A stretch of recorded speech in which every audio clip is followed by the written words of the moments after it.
And you can tell that my right hand side is higher than my left hand side. And there is only drainage, like a ditch on the ground, on my left hand side. And the reason for that is because here, I mean, Beijing is considered North China, which is very dry. All the rainfall concentrates mostly in summertime. So throughout the year, it's very dry here in Beijing. So when it rains, the rainwater could be very precious.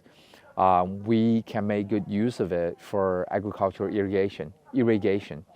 And for that reason, we need to keep all the rainwater here to ourselves. And that's why there is like an incline on the pavement that is higher on this side. So the water naturally flows down to this side. And with that drainage, maybe there's a container that we can collect all the rainwater from the other side. All right, so there is no like random design. There is no like mistake. As you can imagine, hundreds of thousands of soldiers who used to work on the wall, and there has to be someone very smart who will come up with this design. So every meter or every inch of the Great Wall is the crystallization of Chinese wisdom and techniques. Okay. So I believe it's a group of maybe college students that just walked past me. They're here maybe for like an outing program, just come here to travel. So the Great Wall is, friendly to us all. No matter our Chinese domestic travelers or international travelers, I think you really have to come to the wall, not just because of the history, because once you stand on top of the wall, you feel that wall with your own feet, shoes. It just makes you feel very different. As Chairman Mao once said in Chinese, 不到长城非好汉, you're not a true hero unless you have been to the Great Wall. So everyone who is still planning for your trip, thinking about what should I do once I come to China, Great Wall should be on your bucket list. And this is definitely something that you must do once you come to China. So here, we're actually making a stop at this very important point, which also reflects another strategic design. So let me show you what it is. So can you see that? Hold on for a sec. I think there are some visitors standing right by the gate. We don't want to interfere them from like visiting the Great Wall. Okay, well, here, if I can ask our cameraman to just aim for that little archway.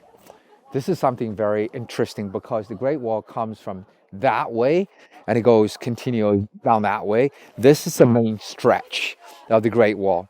But all of a sudden, there is a gate open on the side. And it actually opens on the enemy, like the borderland side, on the outside. And not just a gate, but also there seems to be a whole stretch of wall behind the gate. At the end of the wall, there is a watchtower. So for all the international visitors, when we come to the wall together, once they see this, they're going to ask me, they say, hey, Fred, you know what? We found one of your mistakes. I think your ancestors, they built the wall like in this wrong direction, which apparently that's a mistake because, here you see that should be the Great Wall, where the Great Wall is going. How do you explain this mistake? You know what? This is not a mistake because here the elevation is very low. We're talking about 500 meters above sea level. And this part, I guess when you see it maybe from the higher point, you'll find that this is the lowest part, the lowest like terrain of the entire area. And that's why we think that this is a spot which is more likely the enemies or the invaders that would more likely to launch their attack. It's more possible that they would come up from this point. And that's why we added this additional section of the wall, which is what we call the tail wall or the branch wall. So to enlarge the defending area. So imagine what if the enemy attack us from there, like behind the trees. All right. So they could maybe sneak in from that little village, because here is comparatively very low. So they climb up this little hill, and they would try to like climb up the wall and take the wall from this point. So thanks to this tail wall, that we can actually shoot arrows from that side and this side and have them stuck in the corner, so we can attack the enemy from both sides. So this is a great like strategic concern, and because of that, so next time when you come here, when you see like one tower with one section of the wall sticking out, that is not the mistake. This is actually a great tactic. All right, so we're walking towards one of those watchtowers. Usually we think, like the movie we saw, Lord of the Ring, it's quite cool that once we spotted the enemies, the invaders, that the ancient soldiers, they would lit fire on top of those towers. And then the next tower, when they see the signal, they will lit fire. And so the signal will pass like tower after tower to miles away. And so that we know the Mongols or the Huns are here, we are expecting to have, so they can prepare accordingly. All right. So this is right in front of us. That's one of the watchtowers. It's actually hollow, like down there in the, I think on the ground floor. Once you walk inside the tower, there is nothing in there, but just a stone wall. It's a supporting structure. And on top of the tower, as you can see, this is, I guess, how they raise the banners. And also, like during the daytime, there will be soldiers like patrolling or standing on top of that, the upper deck of this watchtower, to keep an eye on the enemies, the coming or the possible coming of the enemy. Also, if our cameraman can show us what's outside the wall, is very dense forest. But in ancient times, we're talking about 500 years ago in the Ming Dynasty. Can you imagine that in order to defend the Great Wall area, the soldiers, they would get out the wall. That's part of their very arduous, exhausting daily work, that they would cut all the trees on this side of the wall, like outside the wall, for two reasons, I guess. The first one is they need better visibility. So if the, let's say the enemy scouts were, the invaders, if they hide behind the trees when the soldiers are on the wall, there is no way that we can know, we can like presume their attack.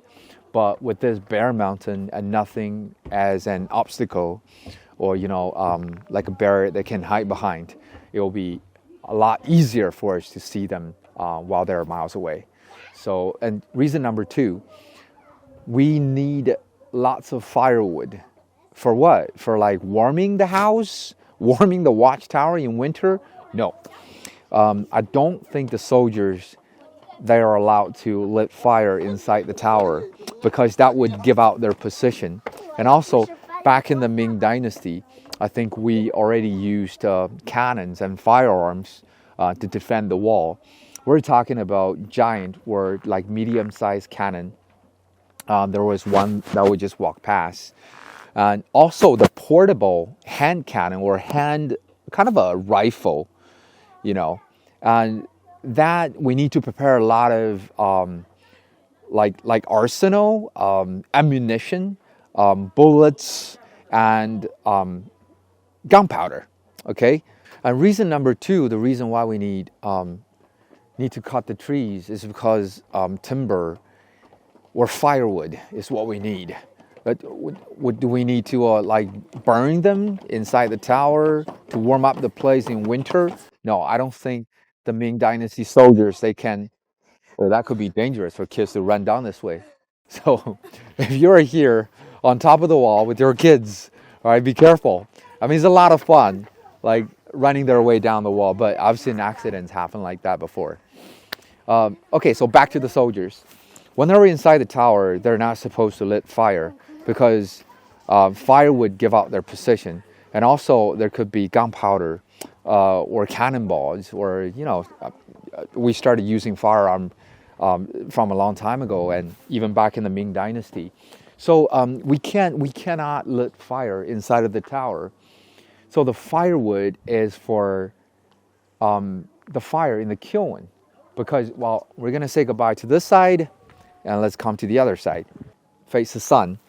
So hopefully that's not a problem. This is on our side, on the other side of the wall.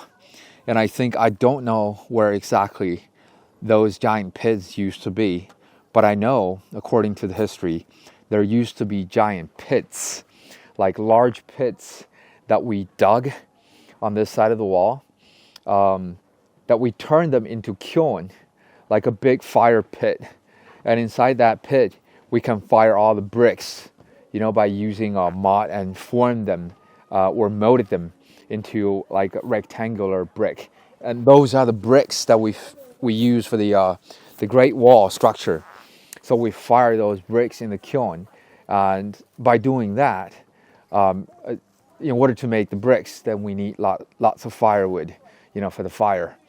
All right, so those are the two reasons why we need to cut the trees outside the wall.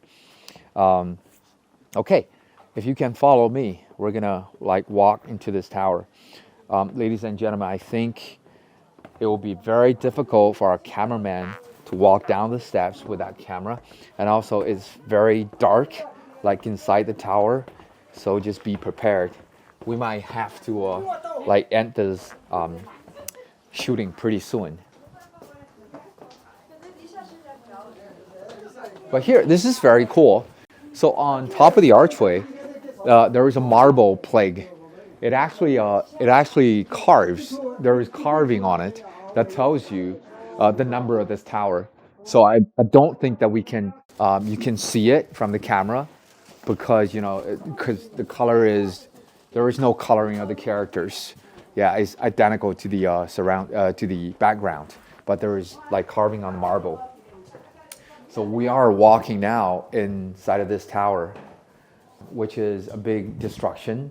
Is that they would find maybe a nail, maybe a stone, or whatever, a knife, and to carve their names on the wall, which is I think is understandable. If someday I go to Pyramid or any of the great world sites, I want to I want to make people know that, hey, once I'm here. But think about it.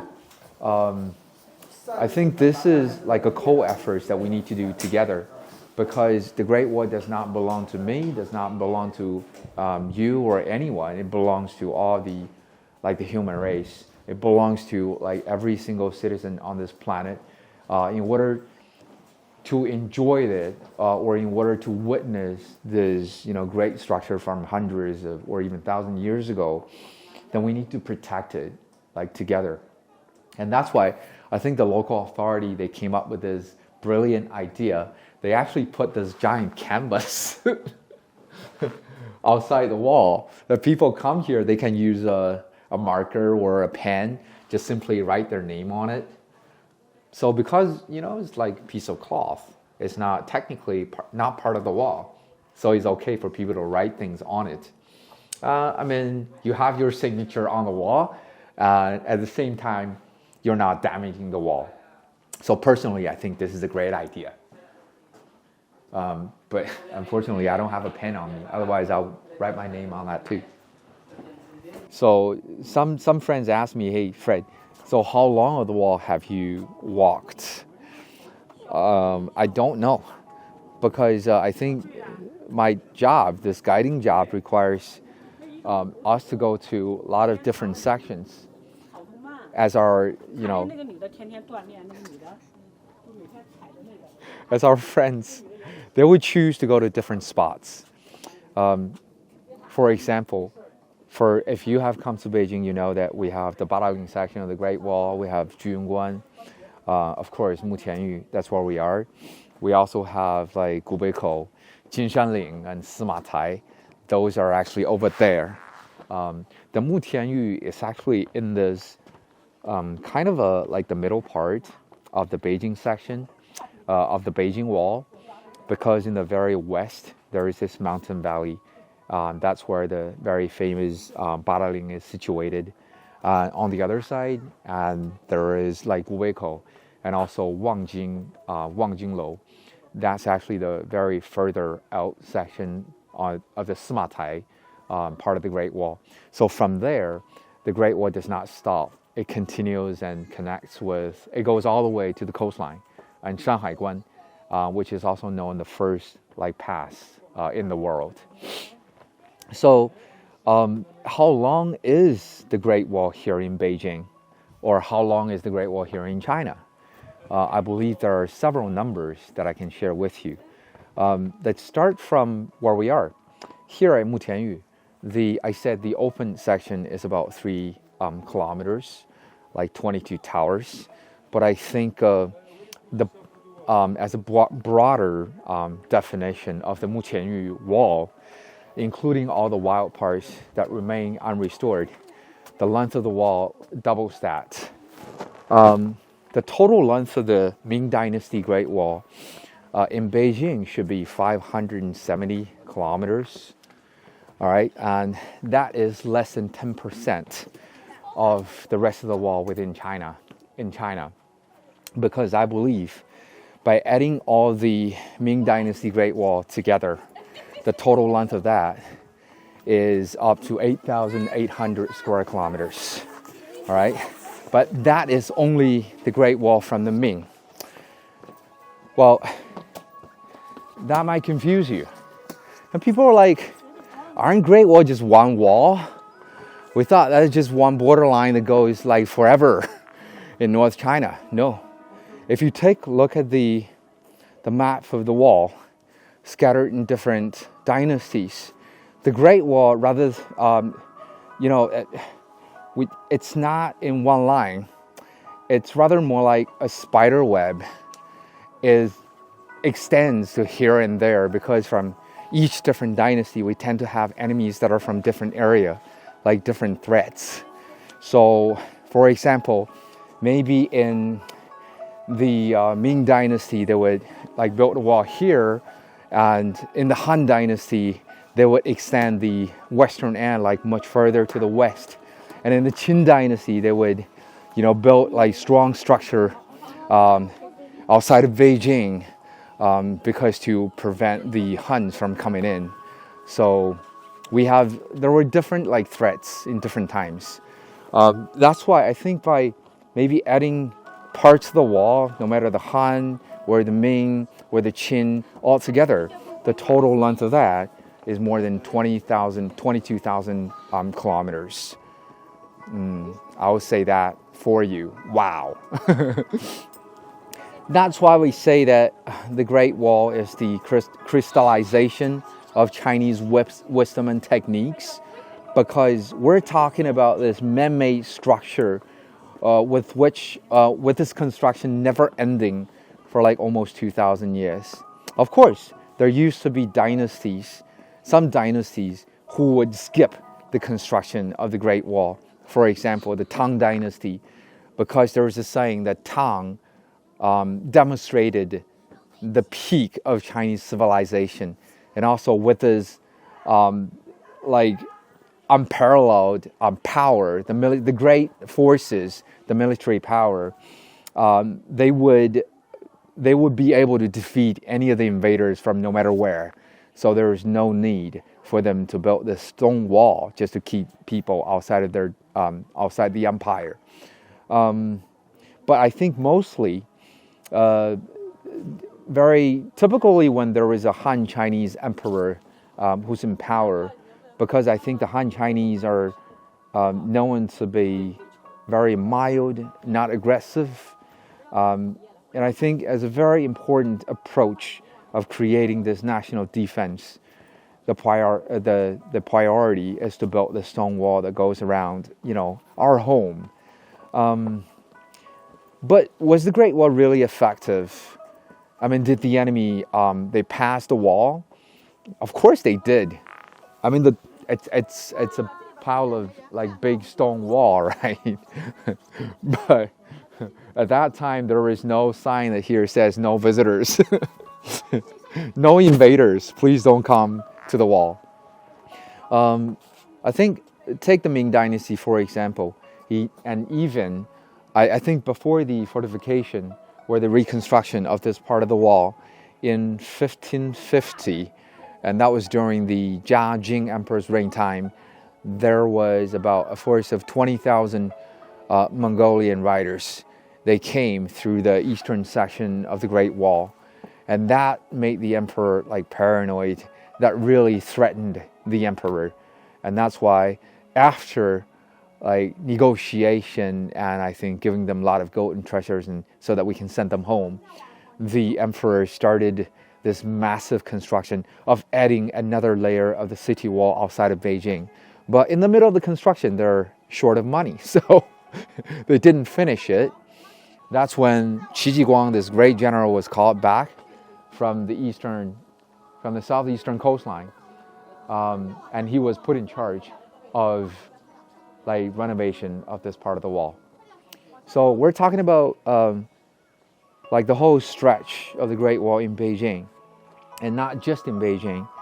And the reason that we can see this very neat stone and brick structure, we can stand right by that Watchtower, which is usually in the movie, where someone practiced Tai Chi or Chinese Kung Fu on top of the tower. It's all because of Qi Jiguang. He like redesigned the body of the wall. All right, our dear friends, I can see that this is like sunset.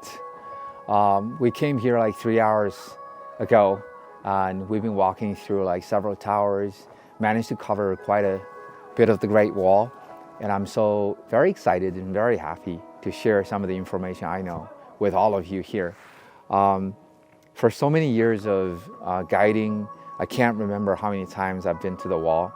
I was with like professional photographers to capture the sunrise on the Great Wall. So we got up at 2 o'clock in the morning, when it was still dark. I was helping them to carry some of the tripods like onto the wall. Then we were just waiting in this cold wind on a big rock for like 20 minutes. Then the sun comes out, the sunrise, the sunlight just goes and, highlight the Great Wall, which is like a white snake, like snaking into the further mountains. I would never forget that very memorable and also spectacular scenery.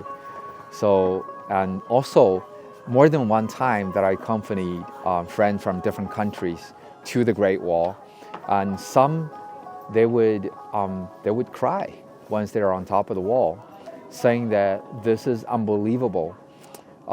They might have planned this trip for so many years, and since they were in their 20s and now in their 60s or even 70s, they managed to come to China and to stand right on top of the wall and to feel the Great Wall, like by laying their hands on them. And you know what? What will make me more happy is that I can share more of my Great Wall experience with any of you on the other side of the screen.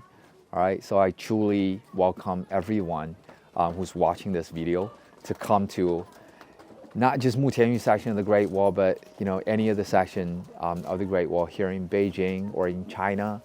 I wish that you can come here, and I wish you a pleasant trip. All right, so hey, all of our friends, please stay tuned. Next time we're going to try to show you something new, something more interesting. All right, and this is Fred from Visit Beijing. This is it for this Mutianyu Great Wall. See ya.